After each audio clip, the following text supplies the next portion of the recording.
Abror akam Sanoat mahallasi raisi. Hozir qanaqa mashinada ketyapmiz aka? Hozir Tracker. Tracker. Xo'p, mana farzandlarni o'qitib, uylab, joylab aka, mahallada hurmatli xonadonlardansiz. Mahalla raisi islohotchi bo'lish kerak-da, ha? Albatta. Birinchi o'zidan boshlash kerak. Shu o'zingiz haqingizda ozgina gapirib bersangiz, farzandlaringiz qayerda ta'lim oladi, qayerda ishlaydi?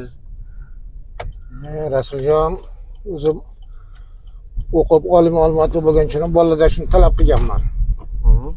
4 nafar o'g'il farzandim bor. 2 nafar kelinim bor hozircha. Endi katta o'g'lim oliy ma'lumotli, hozir o'zimiz tumanimizda elektr tarmoqlarida ishlaydi. Kichik o'g'lim amakisini yo'lini tutib savdogar bo'ldi.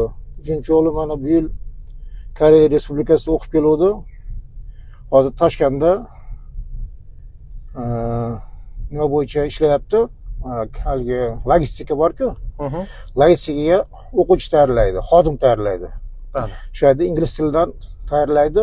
O'g'lim shuni o'rgatyapti. Bitta bo'lim boshlig'i bo'ldi. Kelaba 1 oydan keyin salohiyati bor ekan bo'ldi.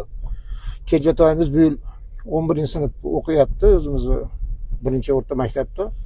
Xudo xolasa uni ham o'qitamiz. Shu nimalarimiz bor, fikrlarimiz bor, xudo xolasa. Sir bo'lmasa, bu mashinani aniq bilaman, oyligingizga olmagansiz. Kim berdi mashinani? Shu gapirasiz. Alhamdulillah,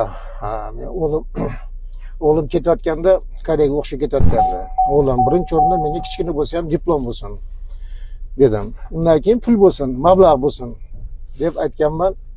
Keyin Xudoga shukr, ashada ishlab shu mashina beshiga katta hissasini qo'shdi-da. Katta hissa shu o'g'limdan bo'ldi, rahmat. Chet elda o'qitib yomon bo'lmadi. Mamlakat mutaxassis bo'ldi.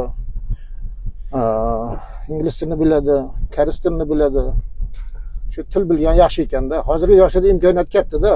Biz ilgari dedamizga bitta velosipedni olib bera olmaganmiz-da. Mana hozir bolalarni qarang, ota-onasini hajga jo'natyapti, ota-onasiga mashina beryapti. Onam xursand bo'lsin deb onasini tug'ilgan kunlariga uy beryapti. U hozirgi nimadan? Hozirgi siyosatimizda, oqlarni siyosati orqasidan. Hammasi. Hamma har kim deyaveradi. Bunaqa zamonlarga shukr qilishimiz kerak, bunaqa zamonlarga. Joni zamon bo'lsin. Islohotchilikdan charchamang. Rahmat.